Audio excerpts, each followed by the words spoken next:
Napakalupit nga nitong remote control na monster truck na to. Kahit pababa o kaya lubak, kayang-kaya. Pati paahon, hindi rin ito aatrasan. Tignan nyo naman.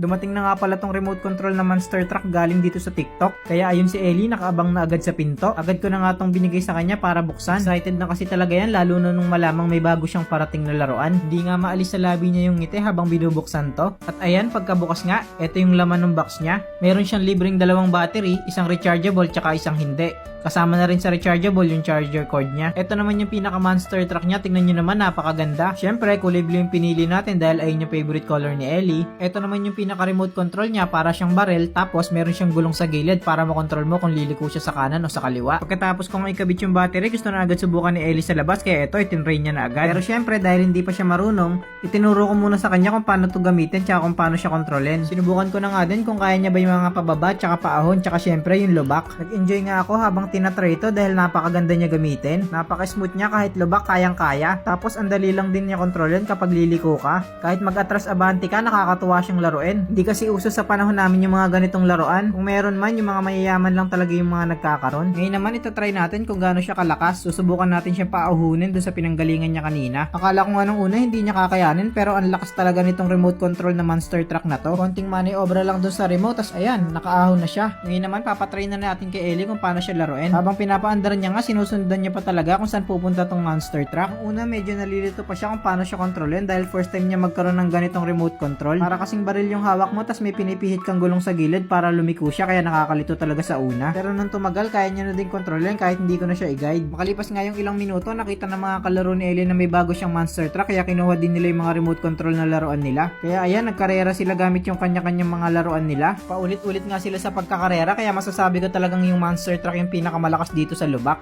Ang tagal nga rin pala nitong malobat, kaya masasabi ko talagang sulit na sulit yung ibabayad nyo. Kaya kung gusto nyo rin ito, i-click lang ang yellow basket, order na!